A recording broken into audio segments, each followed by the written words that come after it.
Unit 9 मनोविज्ञान तथा खेल। इस इकाई का अध्ययन पूरा करने के बाद आप निम्नलिखित कार्य कर सकेंगे। विभिन्न प्रकार के व्यक्तित्व और खेल प्रदर्शन के साथ इसके संबंध को वर्गीकृत कर सकेंगे। प्रेरणा की अवधारणा को पहचानें और प्रेरणा के विभिन्न प्रकारों की पहचान कर सकेंगे। व्यायाम करने के विभिन्न कारणों, इससे जुड़े लाभों और व्यायाम पालन को बढ़ावा देने के लिए रणनीतियों की पहचान कर सकेंगे। खेलों में विभिन्न प्रकार की आक्रामकता में अंतर स्पष्ट कर सकेंगे तथा खेलों में विभिन्न मनोवैज्ञानिक गुणों की व्याख्या कर सकेंगे। व्यक्तित्व, इसकी परिभाषा और प्रकार। किसी व्यक्ति के गुणों, लक्षणों, क्षमताओं तथा विशेषताओं इत्यादि का सम्मिलित रूप व्यक्तित्व कहलाता है। व्यक्तित्व शब्द की उत्पत्ति लैटिन शब्द पर्सोना से हुई है, जिसका अर्थ है मास्क अथवा मुखौटा। प्राचीन यूनानी सभ्यता में नाटकों में विभिन्न अभिनेताओं द्वारा मुखौटों का प्रयोग किया जाता था। सामान्यतया किसी व्यक्ति का व्यक्तित्व उसके बाहरी रूपरंग में नहीं होता, बोलचाल की शैली तथा पहनावे आदि से नहीं होता। व्यक्तित्व तो किसी व्यक्ति के गुणों का एक संगठित तथा सक्रिय समूह होता है, जो विभिन्न परिस्थितियों में उसके व्यवहार को प्रभावित करता है। व्यक्तित्व से अभिप्राय विचारों के ढांचों, भावनाओं, सामाजिक समायोजनों तथा समय पर किसी व्यक्ति द्वारा निरंतर प्रदर्शित व्यवहार से है, जो किसी व्यक्ति की आशाओं, आत्मबोधों, दृष्टिकोणों तथा मूल्यों को अत्यधिक प्रभावित करता है। अभी तक मनोविज्ञान में व्यक्तित्व की परिभाषा पर एक मत नहीं बन पाया है। मनोवैज्ञानिकों ने व्यक्तित्व की निम्नलिखित परिभाषाएं दी है। वारेन के अनुसार व्यक्तित्व एक मनुष्य का उसके विकास की किसी अवस्था का पूर्ण संगठन होता है। मार्टिन प्रिंस के अनुसार व्यक्ति की सभी प्रकार की जन्मजात प्रकृतियों, आवेगों, प्रवृत्तियों, इच्छाओं, मूल प्रवृत्तियों तथा अनुभवों द्वारा अर्जित बातों का योग व्यक्तित्व है। मन के अनुसार व्यक्तित्व एक व्यक्ति के गठन, व्यवहार के तरीकों, रुचियों, दृष्टिकोणों, क्षमताओं और तरीकों का सबसे विशिष्ट संगठन है। गिलफोर्ड के अनुसार व्यक्तित्व व्यक्ति की विशेषताओं का अद्वितीय स्वरूप होता है। आइजैक के अनुसार व्यक्तित्व जीवन के वास्तविक या संभावित व्यवहार के प्रतिमानों या नमूनों का कुल जोड़ होता है। फ्रीमैन के अनुसार मनोवैज्ञानिक जीव और उस संसार के बीच जिसमें वह रहता है, वह विकसित होता है, होने वाली प्रतिक्रिया से उत्पन्न व्यक्तिगतता को व्यक्तिगतत्व कहते हैं। व्यक्तित्व के आयाम। किसी व्यक्ति का व्यक्तित्व विभिन्न आयामों तथा पहलुओं के योग से बना है। ये सभी आयाम एक दूसरे से किसी न किसी रूप से जुड़े हैं। हालांकि इन सभी आयामों का अपना अलग अलग प्रचालन क्षेत्र है, परंतु किसी एक आयाम के प्रभावित होने पर दूसरे आयाम भी अवश्य प्रभावित होते हैं। इसलिए व्यक्तित्व के विभिन्न आयामों को अच्छी तरह समझे बिना व्यक्तित्व को समझना कठिन हो जाता है। व्यक्तित्व के विभिन्न आयामों का संक्षिप्त विवरण निम्नलिखित है। 1. शारीरिक आयाम। प्रत्येक व्यक्ति का शारीरिक स्वरूप, जैसे उसकी कदकाठी, रंगरूप तथा उसका स्वास्थ्य उसके व्यक्तित्व का मूल आधार होता है। लोग ऐसे व्यक्ति की ओर जल्दी आकर्षित होते हैं जिसकी लंबाई तथा शारीरिक अनुपात अच्छा हो, आसन ठीक हो, गठीला शरीर तथा आकर्षक नैनंश हो, जबकि जिस व्यक्ति में इनमें से कुछ गुण कम हो तो वह पहली बार में दूसरों पर अच्छा प्रभाव डालने में असफल ही रहता है, फिर भले ही उसमें कई आंतरिक गुण क्यों न हो। इसलिए शारीरिक आयाम को व्यक्तित्व का सबसे महत्वपूर्ण आयाम बन जाता है। 2. मानसिक आयाम। मानसिक आयाम का तात्पर्य व्यक्ति की मानसिक तथा बौद्धिक क्षमताओं से है। किसी व्यक्ति के व्यक्तित्व की असल पहचान उसकी मानसिक तथा बौद्धिक क्षमताओं से ही होती है। कोई भी व्यक्ति समाज के कल्याण हेतु कोई काम नहीं कर सकता, जबकि वह मानसिक रूप से सक्षम न हो तथा उसने पर्याप्त ज्ञान अर्जित न किया हो। हमें यह ध्यान रखना चाहिए कि विश्व की कई महान विभूतियां दिखने में भले ही आकर्षक नहीं थी, किंतु उनमें विलक्षण मानसिक तथा बौद्धिक गुण थे। चिंतन, तर्क, अंतर्ज्ञान तथा निर्णय लेने की क्षमता आदि जैसे जन्मजात गुणों को कुछ हद तक सीखा भी जा सकता है, परंतु इनका विकास केवल शिक्षा द्वारा संभव है। यदि किसी व्यक्ति में सीखने की लगन हो तो वह निश्चित ही सफल होगा। 3. सामाजिक आयाम। मनुष्य एक सामाजिक प्राणी है। बिना समाज के मनुष्य का अस्तित्व संभव नहीं है।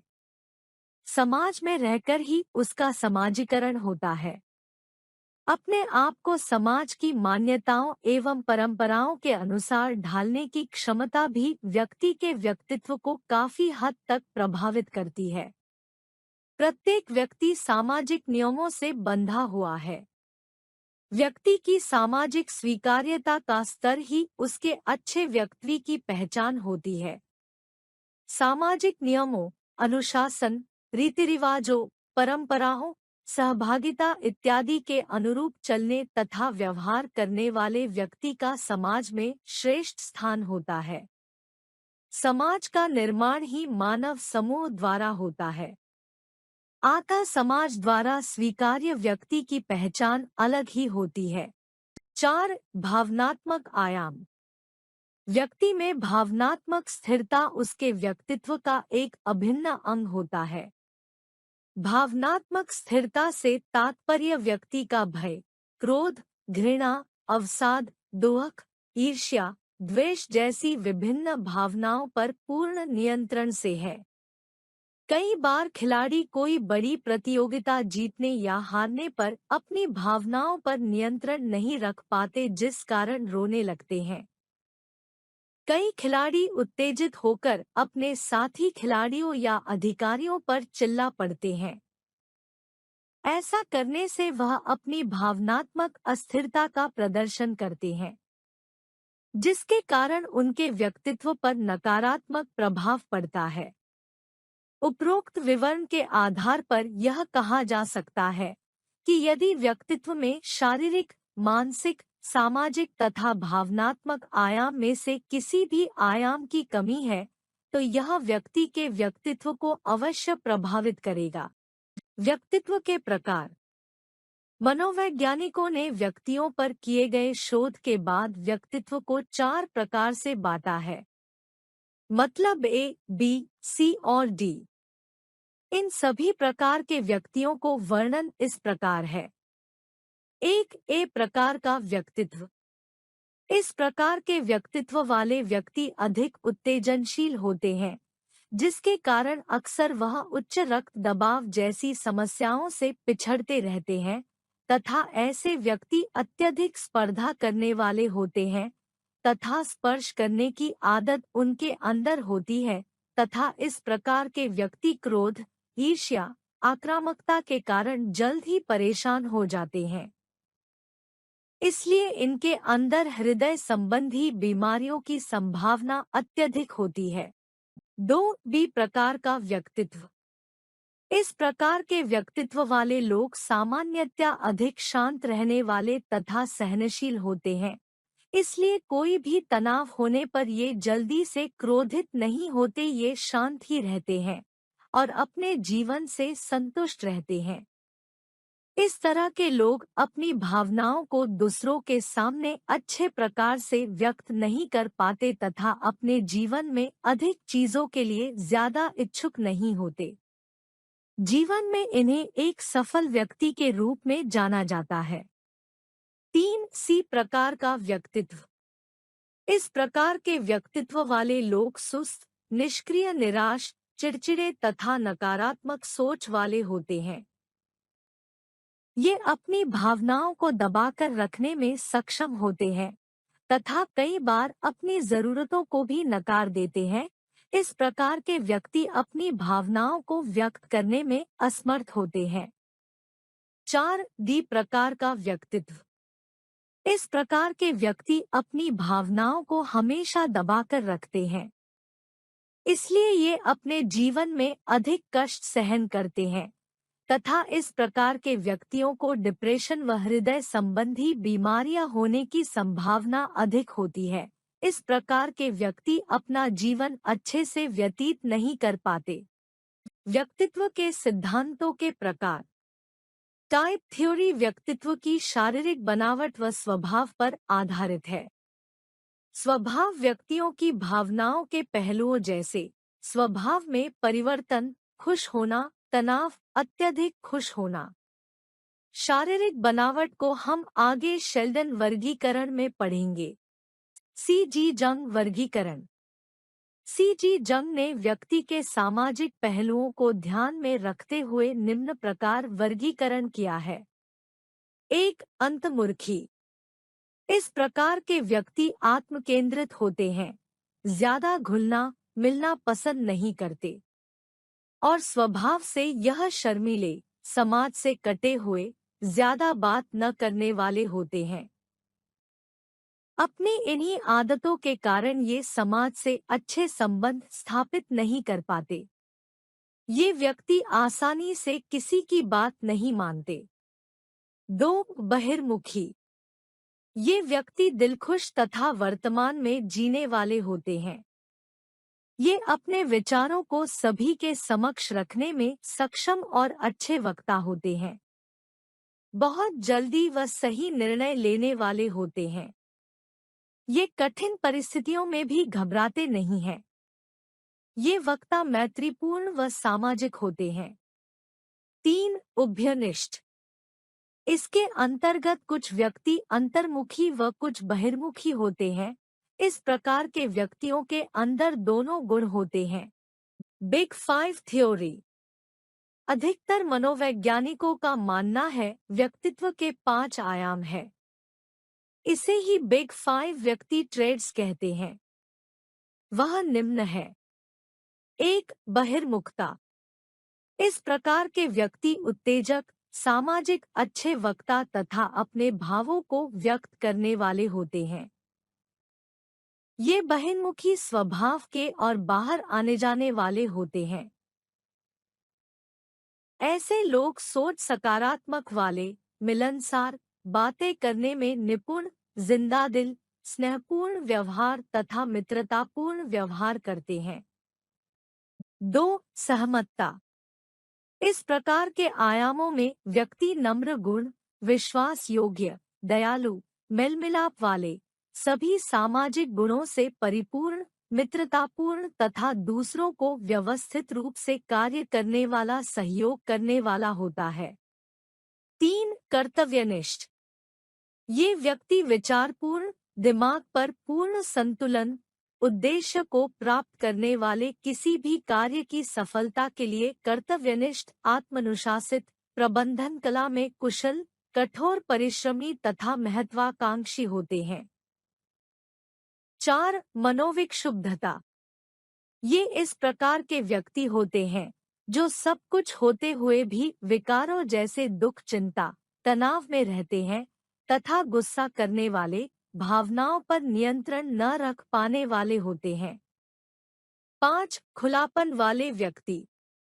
ये इस प्रकार के व्यक्ति होते हैं जिनके विचारों का विशाल समूह होता है और वह काल्पनिक बातों में रहते हैं।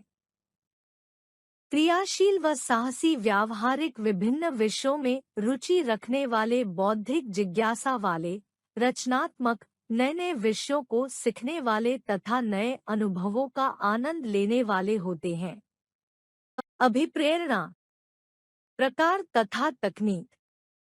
अभिप्रेरणा, मोटिवेशन, एक प्रकार की शक्ति है जो मनुष्य को कोई कार्य आरंभ करने, उसे चलाए रखने तथा उसमें सफलता प्राप्ति के लिए प्रेरित करती है। अभिप्रेरणा शब्द की उत्पत्ति प्रेरक नामक शब्द से हुई है। प्रेरक शब्द का तात्पर्य किसी ऐसे विचार, भावना व दशा का संयोजन है जिसके परिणामस्वरूप कोई व्यक्ति कार्य करता है। प्रेरक की अवधि कम या ज्यादा भी हो सकती है। जैसे जब एक बच्चा एक खिलौने से खेलते समय यदि दूसरे खिलौने की तरफ आकर्षित हो जाता है, तब हम यह कहते हैं कि उसका प्रेरक पहले वाले खिलौने के लिए कम अवधि का था। परंतु यदि कोई खिलाड़ी अंतर्राष्ट्रीय स्तर पर पदक जीतना चाहता है और वह कई सालों तक इसके लिए कठिन अभ्यास करता है, तब हम यह कहते हैं कि उसका प्रेरक लंबी अवधि के लिए है। इसलिए अभिप्रेरण मनोविज्ञान का सबसे आवश्यक क्षेत्र है। सीखने पर अभिप्रेरण का बहुत अधिक प्रभाव पड़ता है। अभिप्रेरण के अभाव में सीखने की क्षमता कम होती है। सीखने की प्रक्रिया में अभिप्रेरण के कारण अधिक ऊर्जा प्रवाहित होती है। अभिप्रेरण के अर्थ को निम्नलिखित परिभाषाएं द्वारा और अच्छी तरह समझा जा सकता है। 1. BC राय के अनुसार अभिप्रेरण वह मनोवैज्ञानिक व शारीरिक परिस्थिति है जो कि किसी व्यक्ति को अपनी आवश्यकताओं और इच्छाओं की पूर्ति के लिए प्रयास को बढ़ाने के लिए उकसाती है। 2. मोर्गन व किंग के अनुसार अभिप्रेरण का संबंध एक व्यक्ति या पशु की उस दशा से होता है जो उसके व्यवहार को किसी लक्ष्य की ओर खींचती है। 3. क्रुक्स व स्टीन के अनुसार कोई दशा जो हमारी क्रियाओं को ऊर्जा प्रदान करती है तथा निर्देशित करती है, अभिप्रेरणा कहलाती है। 4. सिंगर के अनुसार अभिप्रेरण एक अंतःप्रेरणा है जो विशेष लक्ष्य की ओर अग्रसर करती है। एक अन्य परिभाषा के अनुसार अभिप्रेरण किसी के खेल से संबंधित क्रियाओं का अनुसरण करने व दृढ़तापूर्वक कार्य करने की ओर झुकाव होता है। अभिप्रेरण के प्रकार।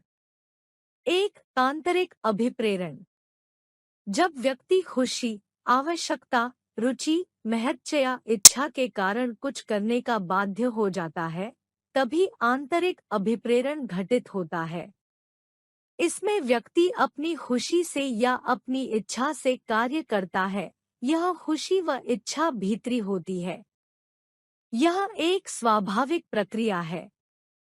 आंतरिक अभिप्रेरण खिलाड़ी को नई चीजों को समझने के लिए, सीखने का या प्रयास करने के लिए, आनंद व संतुष्टि के लिए क्रियाओं में भाग लेते हैं।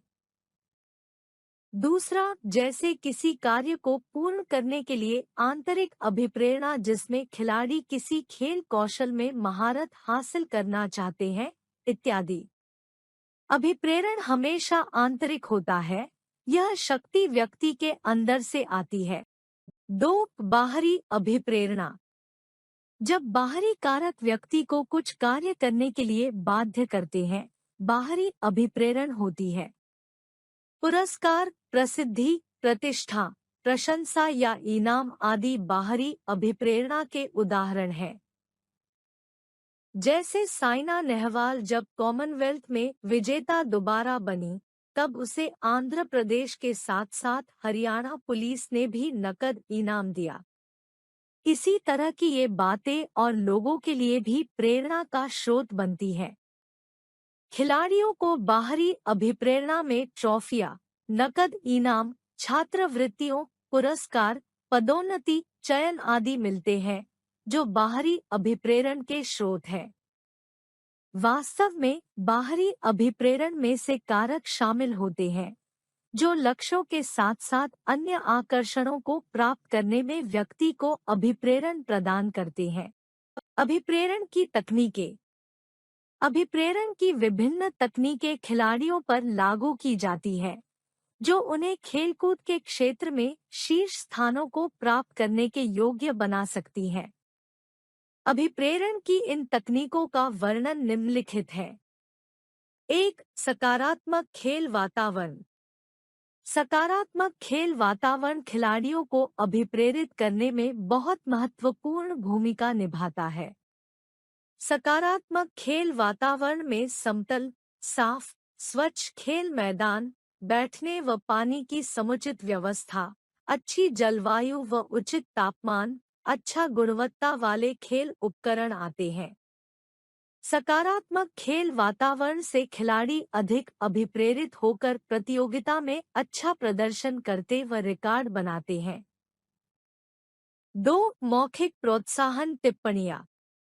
प्रतियोगिता के दौरान मौखिक प्रोत्साहन का प्रयोग महत्वपूर्ण होता है, क्योंकि इससे खिलाड़ियों को प्रोत्साहन मिलता है।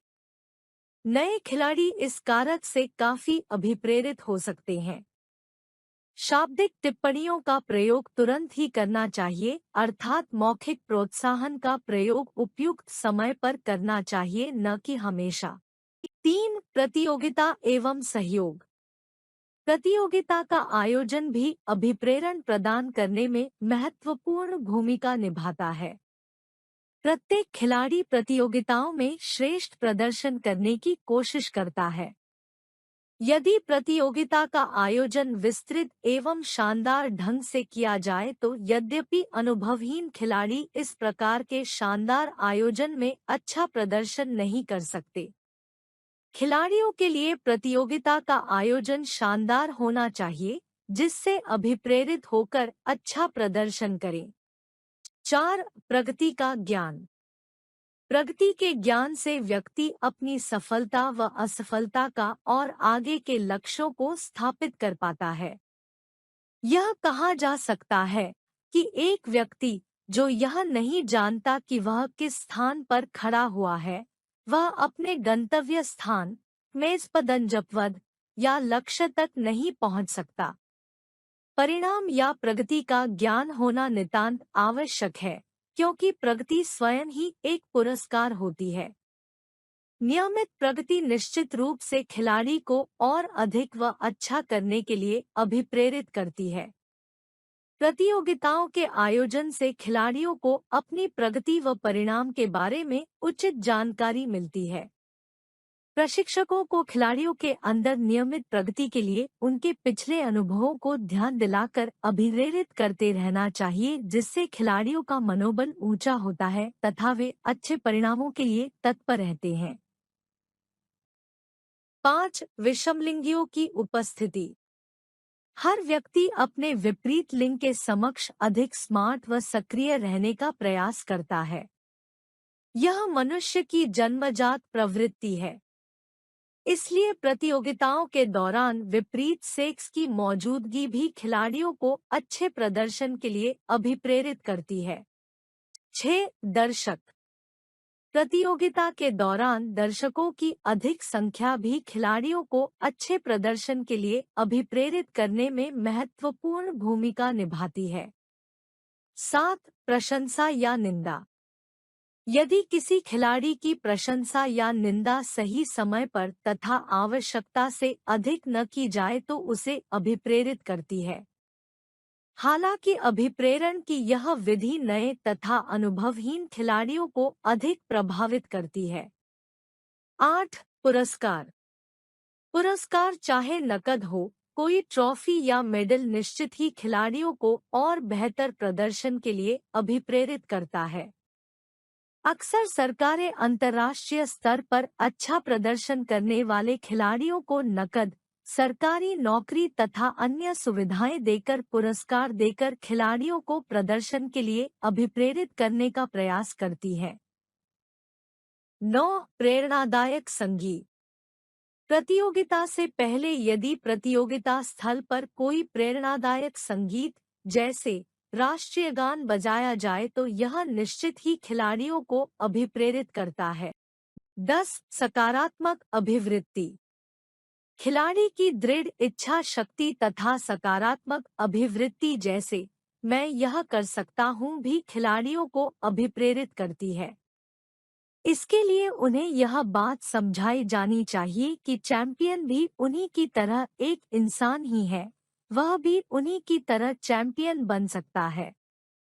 11. क्रम देना। खिलाड़ियों को विभिन्न क्रम देना उन्हें और अच्छा करने के लिए प्रेरित किया जा सकता है। 12. संयुक्त जिम्मेदारी। खिलाड़ी को संयुक्त जिम्मेदारी देकर भी उसे कार्य करने के संयुक्त प्रयास का अनुभव करवाया जाता है। ये अनुभव खिलाड़ी को और अच्छा करने के लिए प्रेरित करते हैं। 13 आधुनिक उपकरण का इस्तेमाल करके वातावरण को अच्छा तथा रुचिकर बनाया जा सकता है, जो कि खिलाड़ी को लक्ष्य की ओर प्रेरित करता है। 14 अभ्यास की समय सीमा।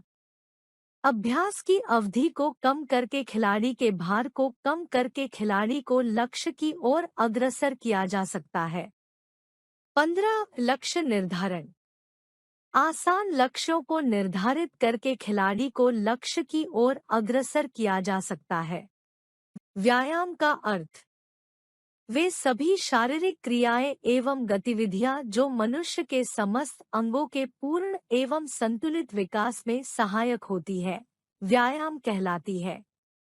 व्यायाम का अर्थ। वे सभी शारीरिक क्रियाएं एवं गतिविधियां जो मनुष्य के समस्त अंगों के पूर्ण एवं संतुलित विकास में सहायक होती है, व्यायाम कहलाती है। व्यायाम के प्रकार। व्यायाम को 2 भागों में बांटा गया है। 1. सामान्य व्यायाम। सामान्य व्यायाम निम्न है। सुबह एवं शाम को घूमना। हाथों और कंधों के व्यायाम। गर्दन का व्यायाम। कमर का व्यायाम। घुटनों का व्यायाम तथा पैरों का व्यायाम। 2 विशेष व्यायाम। विशेष व्यायाम निम्न है। जॉगिंग, धीमी गति से दौड़ना, तीव्र गति से दौड़ना, लंबे कदम, फैलाव वाले व्यायाम, गर्म पानी से स्नान करना तथा मालिश द्वारा व्यायाम। व्यायाम के कारण। बीमारियों से दूर रहने के लिए, हृदय प्रणाली को मजबूत बनाने के लिए, चिंता और तनाव को दूर करने के लिए, खिलाड़ियों का कौशल बढ़ाने में सहायक, मांसपेशियों को मजबूत बनाने में सहायक, शरीर का सर्वांगीण विकास के लिए, आत्मसम्मान बढ़ता है। व्यायाम से अवसाद कम होता है। स्मरण शक्ति को बढ़ावा मिलता है। पाचन शक्ति तीव्र हो जाती है तथा शरीर में लचीलापन आता है। 4. व्यायाम के ऊर्जा के स्तर में वृद्धि होती है। व्यायाम प्रायः शारीरिक पुष्टि तथा सुयोग्यता प्रदान करता है। व्यायाम अधिक क्रियाशील होने में सहायता देता है तथा बिना थकान अनुभव किए अनेक प्रकार की क्रियाएं करने के लिए पर्याप्त ऊर्जा उपलब्ध करता है। व्यायाम शरीर की मांसपेशियों को ऑक्सीजन तथा पोषक तत्वों को पहुंचाने के कार्य में निपुण बनाता है। इसके साथ ही यह हृदयवाहिका संस्थान को अधिक कुशलतापूर्वक कार्य करने में सहायता करता है। इससे हमारे शरीर में ऊर्जा स्तर में वृद्धि होती है। इसके परिणामस्वरूप लंबे समय तक बिना थके विभिन्न प्रकार के क्रियाकलाप करते रहते हैं। 5. व्यायाम नाड़ीपेशीय समन्वय में सुधार करता है। व्यायाम तंत्रिकाओं तथा मांसपेशियों में समन्वय प्रदान करने में सहायता करता है। यह निस्संदेह लाभदायक है, क्योंकि खेलों के क्षेत्र में ही नहीं अपितु जीवन के प्रत्येक क्षेत्र में सूक्ष्म, सटीक, सुव्यवस्थित तथा संतुलित गतिविधियां संचालित करना आवश्यक होता है। यह भी कहा जा सकता है कि व्यायाम से नाड़ीपेशियों में निपुणता, दक्षता आती है, जो कि आने वाले समय तथा खेलों में सफल भागीदारी को बढ़ावा देती है। 4. व्यायाम के ऊर्जा के स्तर में वृद्धि होती है। व्यायाम प्रायः शारीरिक पुष्टि तथा सुयोग्यता प्रदान करता है। व्यायाम अधिक क्रियाशील होने में सहायता देता है तथा बिना थकान अनुभव किए अनेक प्रकार की क्रियाएं करने के लिए पर्याप्त ऊर्जा उपलब्ध करता है। व्यायाम शरीर की मांसपेशियों को ऑक्सीजन तथा पोषक तत्वों को पहुंचाने के कार्य में निपुण बनाता है। इसके साथ ही यह हृदयवाहिका संस्थान को अधिक कुशलतापूर्वक कार्य करने में सहायता करता है। इससे हमारे शरीर में ऊर्जा स्तर में वृद्धि होती है। इसके परिणामस्वरूप लंबे समय तक बिना थके विभिन्न प्रकार के क्रियाकलाप करते रहते हैं। 5. व्यायाम नाड़ी पेशीय समन्वय में सुधार करता है। व्यायाम तंत्रिकाओं तथा मांसपेशियों में समन्वय प्रदान करने में सहायता करता है। यह निस्संदेह लाभदायक है, क्योंकि खेलों के क्षेत्र में ही नहीं अपितु जीवन के प्रत्येक क्षेत्र में सूक्ष्म, सटीक, सुव्यवस्थित तथा संतुलित गतिविधियां संचालित करना आवश्यक होता है। यह भी कहा जा सकता है कि व्यायाम से नाड़ी पेशियों में निपुणता, दक्षता आती है, जो कि आने वाले समय तथा खेलों में सफल भागीदारी को बढ़ावा देती है। 6. व्यायाम पाचन क्रिया में सहायता करता है। उचित वृद्धि तथा विकास के लिए पाचन प्रक्रिया का दक्ष होना अनिवार्य है। व्यायाम पाचन प्रक्रिया में सुधार में सहायक सिद्ध होता है, क्योंकि यह उदर के सभी रोगों को दूर करके आहार के अवशोषण में भी सहायता प्रदान करता है। 7. व्यायाम गामक विकास में सहायक है। व्यायाम तीव्र गति के गामक विकास में सहायता प्रदान करता है, जो उनके जीवन काल के दौरान सूक्ष्म गतिविधियां करने में महत्वपूर्ण भूमिका निभाते हैं। छोटी आयु में व्यायाम करने से मांसपेशियों की कार्यक्षमता, कार्यप्रणाली सुचारू एवं निपुण बनती है। 8. व्यायाम भार को नियंत्रित करता है। नियमित व्यायाम से भार को नियंत्रित करने में सहायता मिलती है।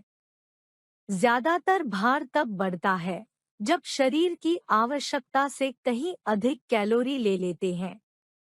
यह अतिरिक्त कैलोरी उसके शरीर में वसा के रूप में जमा हो जाती है, जो उन्हें मोटापे की ओर ले जाती है।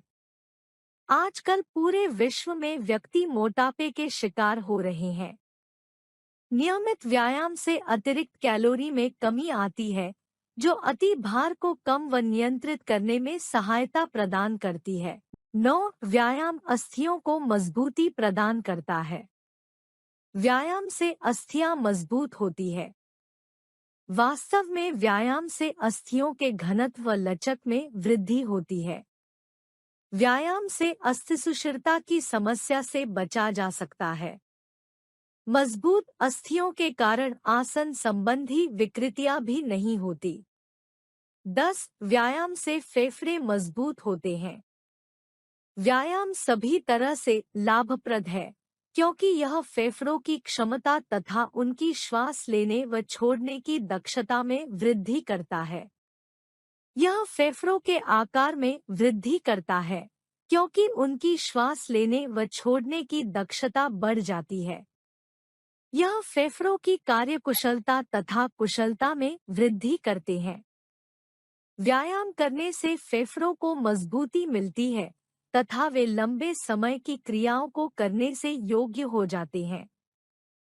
11. व्यायाम हृदय को मजबूती प्रदान करता है। व्यायाम से हृदय मजबूत व अधिक दक्ष बनता है।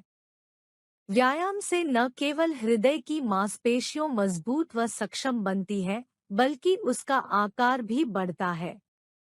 व्यायाम हृदय के आकार के साथ स्ट्रोक वॉल्यूम, हृदय द्वारा पंप किए जाने वाले रक्त की मात्रा, रक्त प्रवाह में वृद्धि करके हृदय की कार्य करने की प्रक्रिया में सुधार लाने में सहायता करता है।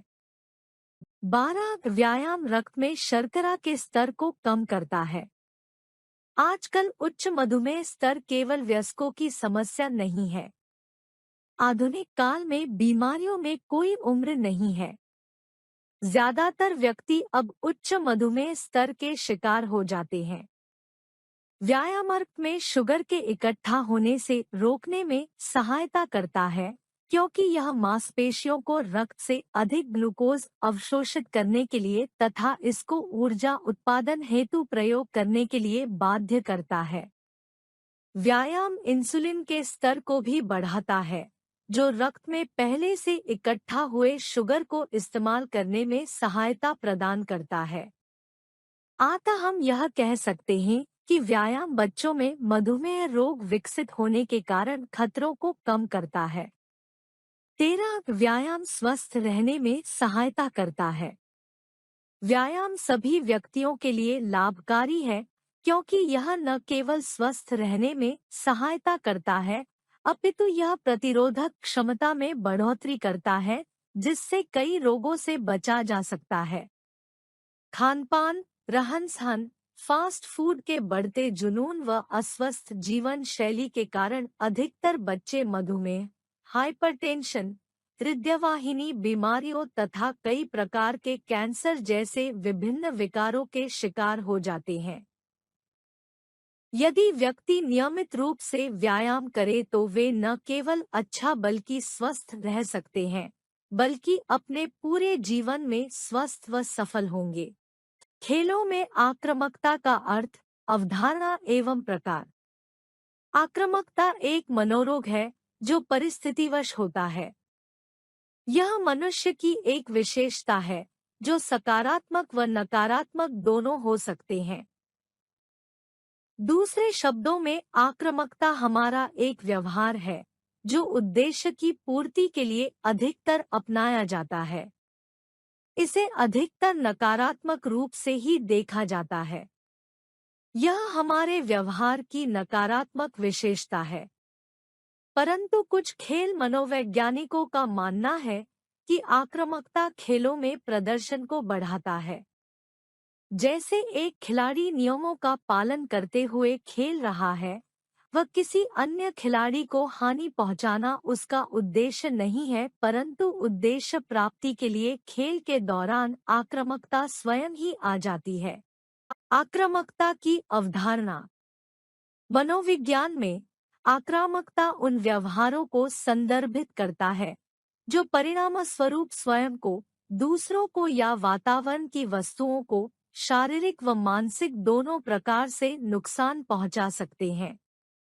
अधिकांश व्यक्ति आक्रामकता को नकारात्मक रूप से देखते हैं, जबकि कुछ मनोवैज्ञानिकों का मानना है कि व्यक्ति की आक्रामकता खेलों में उसके प्रदर्शन को बेहतर कर सकती है। वास्तव में खेल व क्षेत्र में आक्रामकता खिलाड़ी की निराशा के कारण बाहर निकलती है, जो लक्ष्य में रुकावट के कारण उत्पन्न होती है। एक व्यक्ति के आक्रामक रूप से व्यवहार करने में स्थितिपरक और व्यक्तिगत कारक महत्वपूर्ण भूमिका निभाते हैं। यह देखा गया है कि आक्रामकता कई स्रोतों से आती है, लेकिन सबसे पहले आक्रामकता के स्पष्ट अर्थ को समझना जरूरी है। आक्रामकता का सही अर्थ जानने के लिए दी गई परिभाषाएं व वाक्यांश उपयोगी सिद्ध हो सकते हैं। आक्रामकता का अर्थ। आक्रामकता एक व्यवहार है जिसे अपने लक्ष्य को प्राप्त करने व प्रदर्शन को बेहतर बनाने हेतु किया जाता है, जिसे प्रशिक्षकों द्वारा प्रेरित किया जाता है। यह परिभाषा कुछ बिंदुओं को जन्म देती है। एक, आक्रामकता व्यवहार है। गलत विचारों पर सोचना गुस्सा है, आक्रामकता नहीं। दो, आक्रामकता जानबूझकर किया गया व्यवहार है। दुर्घटना में क्षति आक्रामकता नहीं है। तीन, आक्रामकता में हानि व चोट शामिल है। चार, आक्रामकता में जीवित प्राणी शामिल होते हैं। बैरन और रिचर्डसन के अनुसार किसी भी लक्ष्य प्राप्ति के लिए अन्य व्यक्ति को चोट पहुंचाने या उस चोट से बचने के लिए निर्देशित व्यवहार को आक्रामकता कहते हैं। खेलों में आक्रामकता के प्रकार। खेलों में आक्रामकता के निम्नलिखित प्रकार हैं। एक, शत्रुतापूर्ण आक्रामकता। शत्रुतापूर्ण आक्रामकता में व्यक्ति भौतिक या मनोवैज्ञानिक तौर पर अन्य व्यक्ति को नुकसान पहुंचाता है। कभी-कभी इसे क्रोध से जोड़कर प्रतिक्रियाशील आक्रामकता के रूप में संदर्भित किया जाता है। शत्रुतापूर्ण आक्रामकता का मुख्य उद्देश्य अन्य खिलाड़ियों को चोट पहुंचाना, पीड़ा व दर्द देना है। साधारण शब्दों में कहें तो शत्रुतापूर्ण आक्रामकता तब उत्पन्न होती है जब प्राथमिक उद्देश्य आपके प्रतिद्वंद्वी को शारीरिक क्षति या चोट पहुंचाने की कोशिश करता है। शत्रुतापूर्ण आक्रामकता का एक अच्छा उदाहरण है जब एक मुक्केबाज दूसरे मुक्केबाज की एकाग्रता को जानबूझकर भटकाता है। कुछ मुक्केबाजों ने यह जानबूझकर भी दिया है, जिससे उन्हें गंभीर चोटें लगी है। वह हाथ का पंच दिखाते कहीं है और मुक्का कहीं और मारते हैं। 2. सहायक आक्रामकता। आक्रामकता गैराक्रामक लक्ष्य की खोज में आक्रामक व्यवहार को दिखाता है। यह चुनौतीपूर्ण आक्रामकता के रूप में जाना जाता है। इसका क्रोध से कोई लेना देना नहीं है। इस तरह की आक्रामकता का संबंध खेलों से होता है। दूसरे शब्दों से कहें तो व्यावहारिक आक्रामकता वह चोट होती है जो धन, प्रशंसा व जीत हासिल करने के लिए की जाती है। क्रूर आक्रामकता के कई मामलों में देखा गया है कि एक एथलीट अपने प्रतिद्वंद्वी को घायल करने का इरादा रखता है, लेकिन उसका सबसे बड़ा लक्ष्य प्रतियोगिता को जीतना होता है। उदाहरण के तौर पर, एक रग्बी खिलाड़ी अपनी आक्रामकता का प्रयोग अपने प्रतिद्वंद्वी से बॉल जीतने के लिए करता है। वास्तव में खिलाड़ी आक्रामकता का प्रयोग प्रतिद्वंद्वी को चोट पहुंचाने के लिए नहीं, बल्कि बॉल को वापस जीतने के लिए करता है। 3. सशक्त मुखर व्यवहार। मुखर व्यवहार में विभिन्न प्रकार की आक्रामक व्यवहार है। इसे व्यवहार के रूप में परिभाषित किया गया है। इसमें किसी उद्देश्य को प्राप्त करने के लिए वैध, मौखिक बल का प्रयोग किया जाता है। उदाहरण के तौर पर क्रिकेट में एक बल्लेबाज को मनोवैज्ञानिक असुविधा पैदा करने के लिए अपशब्दों करना। मुखर व्यवहार व मुखर आक्रामकता में अपने प्रतिद्वंद्वी को बिना नुकसान पहुंचाए प्रभुत्व स्थापित करना होता है। कोई भी शारीरिक चोट, दुर्घटना मुखर व्यवहार के कारण हो सकती है। वास्तव में मुखर व्यवहार 4 मानदंडों से संबंधित है, अर्थात इसमें लक्ष्य उन्मुख है, नुकसान का इरादा नहीं है, केवल वैध बल का प्रयोग किया जाएगा और खेल के नियम नहीं तोड़ना शामिल है। जब कोच अपने खिलाड़ियों को आक्रामक होने के लिए कहते हैं, तो उनका मतलब होता है कि मुखर व्यवहार। खेल में आक्रामकता कम करने के सुझाव। खेल के दौरान आक्रामकता कम करने के लिए निम्नलिखित सुझाव अपनाए जा सकते हैं, जैसे कोच, टीम मैनेजर तथा कप्तान द्वारा खिलाड़ियों को खेल भावना के अनुरूप खेलने पर जोर देना चाहिए। खिलाड़ियों में खेल के दौरान आक्रामकता को कम करने के लिए अभ्यास सत्र के दौरान आक्रामकता प्रबंधन कार्यशाला का आयोजित करना। खिलाड़ियों के आक्रामक व्यवहार के प्रति सख्त कार्यवाही करनी चाहिए। मीडिया से जुड़े लोगों को भी चाहिए कि वह खेल के दौरान आक्रामकता दिखाने वाले खिलाड़ी को बहुत ज्यादा महत्व न दे, अपितु उसके आक्रामक व्यवहार की निंदा करें। खेलों में मनोवैज्ञानिक विशेषताएं। आत्मसम्मान, मानसिक कल्पना, आत्मवार्ता, लक्ष्य निर्धारण। मनोविज्ञान की एक शाखा है खेल मनोविज्ञान। यह खेल के क्षेत्र में महत्वपूर्ण भूमिका निभाती है। मोटर प्रशिक्षण की तरह मनोवैज्ञानिक प्रशिक्षण भी खेलों में महत्वपूर्ण भूमिका निभाता है। एक बिंदु पर जहां शारीरिक प्रशिक्षण प्रतिक्रियाएं संभावित चरमांक तक पहुंच जाती है, मनोवैज्ञानिक प्रक्रिया एक एथलीट को एक लक्ष्य तक पहुंचने के लिए अपने ऊर्जा स्तर को बढ़ाने में मदद करती है, जो कि शारीरिक रूप से असंभव लगता है। आजकल का मनोवैज्ञानिक प्रशिक्षण और अनुबंधन एक एथलीट के प्रशिक्षण कार्यक्रम का एक हिस्सा है। विभिन्न मनोवैज्ञानिक विशेषताएं हैं जो एक एथलीट के प्रदर्शन स्तर को बढ़ाने में मदद करती है। यह प्रेरित करने, उनकी ऊर्जा को बढ़ावा देने और खेल में उनके दृढ़ संकल्प के स्तर को बढ़ाने में मदद करती है। आत्मसम्मान। स्वयं के मूल्यांकन करने का एक तरीका है आत्मसम्मान। मनोविज्ञान में आत्मसम्मान शब्द का प्रयोग व्यक्ति के व्यक्तिगत मूल्य या मूल्य की समग्र व्यक्ति पर भावना का वर्णन करने के लिए किया जाता है। आत्मसम्मान है कि हम अपने आप को कैसे महत्व देते हैं। अगर हम स्वयं को महत्व देते हैं और स्वयं पर विश्वास करते हैं, तो हम किसी भी कार्य को सुचारू रूप से कर सकते हैं। लेकिन अगर हमारे आत्मसम्मान में कमी है और हम स्वयं से प्यार नहीं करते हैं, तो ऐसा करना असंभव है। मानसिक कल्पना। मानसिक कल्पना प्रत्यक्ष बाहरी उत्तेजना के बिना प्रतिनिधित्व और संवेदी जानकारी के संबंधित अनुभव को संदर्भित करता है। इसे आमतौर पर संज्ञानात्मक प्रक्रिया के उत्पाद के रूप में परिभाषित किया जा सकता है, जिसमें घटनाओं या किसी वस्तु के रचनात्मक मानसिक प्रतिनिधित्व शामिल होते हैं और पुनर्प्राप्त होते हैं। किसी पुस्तक या उपन्यास को पढ़ते समय मानसिक कल्पना का सबसे आम उदाहरण दिन में सपने देखना और मानसिक दृश्यता है।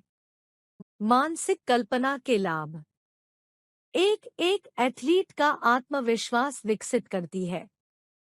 2 प्रतियोगिता से पहले और बाद की रणनीतियों का विकास करती है, जो एथलीट को प्रतियोगिता के दौरान सभी प्रकार की स्थितियों को संभालने में मदद करता है। 3 उनके एकाग्रता स्तर और फोकस स्तर को बढ़ाती है। Self talk. सेल्फ टॉक एक आंतरिक बातचीत अथवा हमारी आंतरिक आवाज है। यह अवचेतन मन से प्रभावित होता है और हमारे चिंतन, विश्वास, आस्था और विचारों को प्रकट करता है। सेल्फ टॉक हंसमुख, सहायक अथवा नकारात्मक हो सकता है। यह हमारे आंतरिक विचारों पर निर्भर करता है। कुछ मनोवैज्ञानिकों का मानना है कि हमारी आंतरिक बातचीत हमारे महसूस करने और व्यवहार करने के तरीके को प्रभावित करती है। खेल मनोविज्ञान के क्षेत्र में सेल्फ टॉक भी एक एथलीट के प्रदर्शन में महत्वपूर्ण भूमिका निभाता है। प्रदर्शन करते समय एक एथलीट के दिमाग में कई विचार आते जाते हैं, लेकिन वह मैदान में कैसे प्रतिक्रिया करता है, यह उसके प्रदर्शन को प्रभावित करता है। वह सकारात्मक या नकारात्मक तरीके से प्रभावी हो सकता है। यह सब उसकी संज्ञानात्मक सोच पर निर्भर करता है। आमतौर पर 3 प्रकार के सेल्फ टॉक होते हैं। 1 सकारात्मक सेल्फ टॉक। यह एक आंतरिक बातचीत है जो किसी व्यक्ति को सकारात्मक तरीके से प्रभावित करती है। व्यक्ति स्वयं पर विश्वास करता है, आत्मविश्वास हासिल करता है और अपने प्रति सकारात्मक दृष्टिकोण रखता है। यह दृष्टिकोण ऊर्जा और प्रयास में सुधार करता है, जो एक एथलीट को प्रतियोगिता के दौरान अपने प्रदर्शन के स्तर को बढ़ाने में मदद करता है। 2 negative self talk. Negative self talk हमारे भीतर का एक आंतरिक संवाद है, जो हमारे भीतर विश्वास करने की हमारी क्षमता को सीमित करता है, हमारी क्षमता पर संदेह पैदा करता है। यह चिंता और भय पैदा करता है और खेल में प्रदर्शन के स्तर को कम करता है। 3 निर्देशात्मक सेल्फ टॉक। यह एक एथलीट के प्रदर्शन के तकनीकी पहलुओं को शामिल करता है। इसे आत्मविश्वास, मनोदशा और प्रयास को बढ़ाकर प्रदर्शन में सहायता करने के लिए डिजाइन किया गया है। लक्ष्य निर्धारण। लक्ष्य निर्धारण एक मानसिक प्रशिक्षण तकनीक है जो व्यक्तिगत या व्यावसायिक लक्ष्य को प्राप्त करने की दिशा में किसी व्यक्ति की प्रतिबद्धता को बढ़ा सकती है। लक्ष्य निर्धारण में अकादमिक और खेल दोनों में प्रदर्शन, प्रेरणा और कार्य प्रतियोगिता में सुधार दिखाया गया है। हालांकि कई मामलों में लक्ष्य निर्धारित किए जाते हैं और उन्हें अकेला छोड़ दिया जाता है। आज के खेल मनोवैज्ञानिक एथलीटों को उनके मानसिक स्वास्थ्य में सुधार करने में मदद करते हैं और उन्हें उनके लक्ष्यों को प्राप्त करने में मदद करने के लिए मनोवैज्ञानिक प्रशिक्षण प्रदान करते हैं। लक्ष्य निर्धारण इस मानसिक प्रशिक्षण का एक भाग है। वे उनकी लक्ष्य निर्धारित करने में मदद करते हैं, उन्हें अपने लक्ष्य पर काम करने के लिए प्रोत्साहित करते हैं और पूरी समयावधि के दौरान उन्हें प्रेरित करते हैं जब तक कि वे अपने लक्ष्य तक नहीं पहुंच जाते। हालांकि एक एथलीट के लिए अपनी इच्छाओं को पूरा करने के लिए एक स्मार्ट लक्ष्य निर्धारित करना बहुत महत्वपूर्ण है।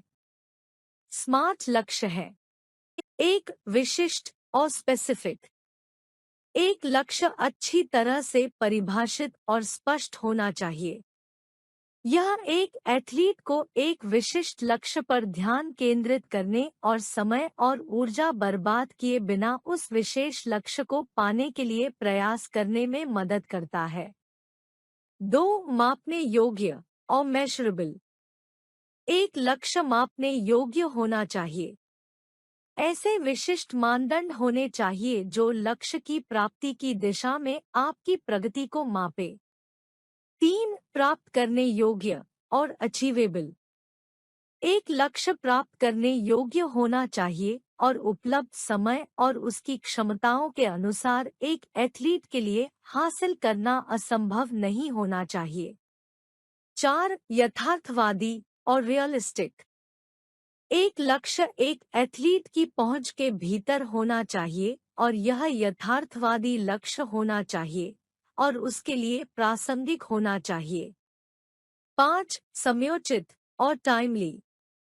यह एक स्पष्ट रूप से परिभाषित समय रेखा के साथ एक लक्ष्य प्राप्त करने का लक्ष्य होना चाहिए, जिसमें एक आरंभ तिथि और एक लक्ष्य तिथि शामिल हो।